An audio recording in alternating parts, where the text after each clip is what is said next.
Dnes si pripravujeme záhadný koláčik. Máme medzi sebou veľa celiatikov, ľudí s intoleranciami a alergiami a pripravili sme si niečo aj pre nich. Tento koláčik neobsahuje žiadnu múku, cukor, dokonca ani tuk. Tak sa poďme pozrieť na to, aké ingrediencie budeme používať.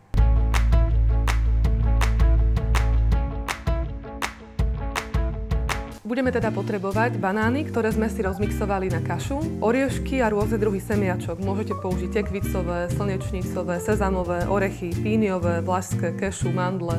Je to len na vás, na tom, čo máte radi.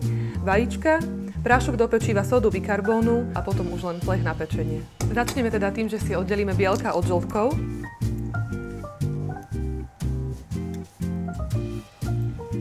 A bielka si vyšľaháme.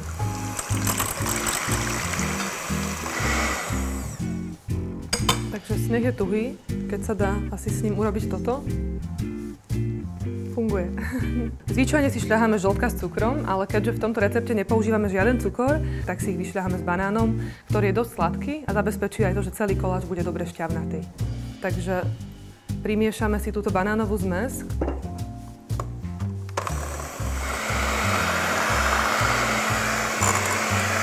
Máme takto vyšľahané žltka s banánom do peny.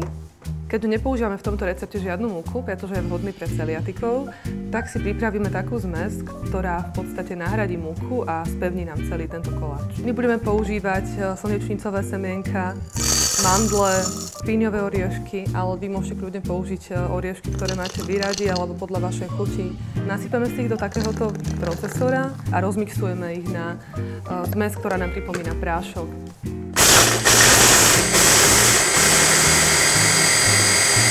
Takže keď naša zmes vyzerá nejako takto, v podstate také pomleté oriešky a semienka, tak si ich vsypeme do našej žltkovo-banánovej kaše, ktorú sme si vyšľahali. Pridáme, môžeme pokojne všetko. A ako to robievate zvyčajne s múkou, tak teraz pridáte aj prášok do pečiva a sódu bikarbónu. A môžeme mixovať.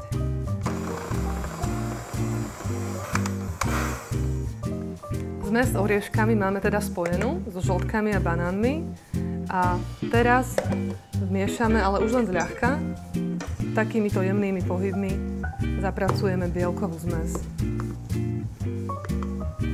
Je vhodné používať takéto náradie, ako sú stierky, varešky. Nie je všetko vhodné robiť mixérom, pretože bielka musíme zašľahať veľmi zjemná, aby nám potom koláčik pri pečení nespľasol. Takže keď sme si pekne zapracovali bielka do našej zmesi, všetko už máme v ceste a môžeme ho preliať do našej formy. Používate formu vašej obľúbenej veľkosti. Ak chcete koláčik vyšší, tak použite menšiu formu a bude sa dlhšie musieť piecť. A ak nižší, tak môžete pokojne použiť aj nejakú väčšiu formu. Takto si vylejeme cesto. Formu si môžete kľudne aj vymastiť a vysypať orieškami, kokosom. Takto si cesto uhladíme a keď ho máme pripravené, tak ho dáme piec do rúry na 180 stupňov, predpokladám 20 až 30 minút, ale samozrejme záleží od vašej rúry a od formy, v ktorej pečiete koláčik.